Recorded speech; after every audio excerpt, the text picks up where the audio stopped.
Alrighty folks, thanks for checking in for the daily forecast video here at Stormtopia.com and on the Stormtopia.com Facebook page. Let's get to some more news on the snowstorm right after the forecast over the next couple of days. Okay, northeast radar imagery showing we have rain pushing up through the region. This was totally forecasted.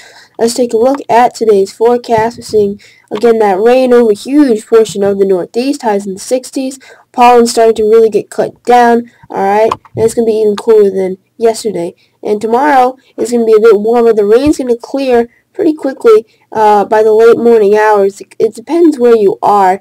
The areas to the west and well to the north are going to be contending with it for, unfortunately, much of the day. But even they might see some afternoon sun. Temps are going to rebound in the southern mid-Atlantic, where the absence of rain will allow for more infrared heating. And Friday, you can expect some more showers, even a few breaks of sun to push through out of the south and the west. Now, of course, the exciting part of the video. Still a big if, this time sponsored by some random dude holding a question mark. Let's take a look as if I can get into my browser here. Okay.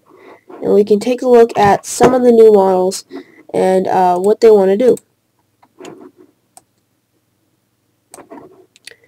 Let's take a look at the newest GFS as of when I'm recording this video.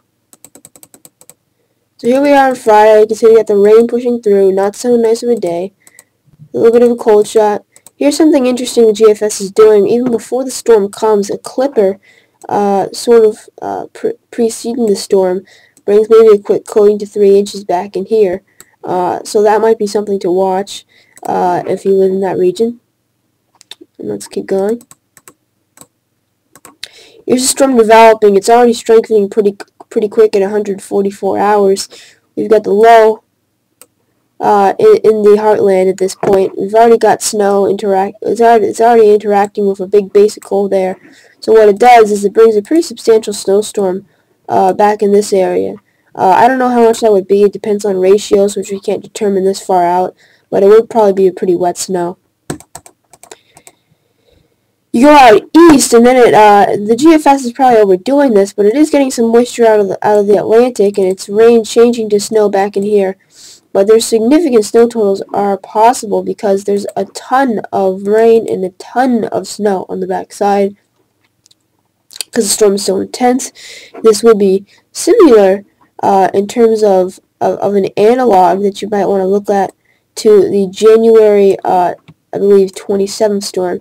If you look at the center of the storm at this point, boy is it intense. It's a 988 millibar low pressure center, and this is all rain back up in here. But if you look off to the west as you go in through time, it changes to snow. Okay, what I'm going to do is I'm going to superimpose the 540 thickness line, which might be an early indicator, of the rain-snow line, and off to the west, where you would look for potentially snow, you see there is substantial precipitation back there. So that would be very, very impressive if it were to verify this early in the year. So let's go back out. Let's go back out and take a look at the European. European has the clipper come through. It also sparks off some lake effect back in here. Okay, something to keep in mind. Here's that storm. Here it is developing. Now, this storm is not significant back in here. Okay, it doesn't really get significant until it interacts with the Gulf. And this is interesting because the GFS wants to basically make it go right up in here, and the European just wants to take it a little bit to the west. Okay, this would be tons of heavy rain, and this is basically an all-rain event back in here because we've got warm air surging up from the tropics. Let's take a look. Zoom in on the storm again, and I'm going to once again superimpose that 540 line so you can see what areas that are receiving precipitation are below freezing. And you can see that off to the west of this line there isn't much happening. Okay, that is because the storm is so intense because it's getting all of its moisture from the Atlantic, which is very warm at this time of year. Now if this was mid-January, this could totally be a blizzard all the way back in from here, and it would be very significant. That's just not the case.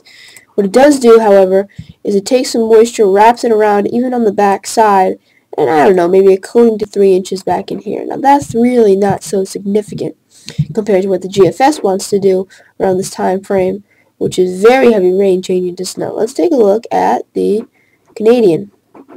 I'll zoom you on out once again.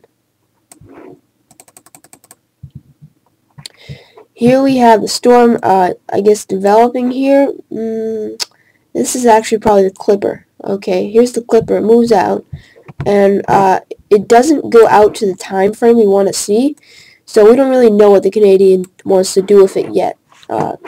Here's what I can tell you. Alright, it's got the stage set. Okay, we got tons of cold air parked back in here. We've, of course, got the moisture in the Gulf of Mexico. You know, and we're just waiting for the shortwave to come and interact with that moisture and interact with that cold air, and just go kaboom back up in this region of the country.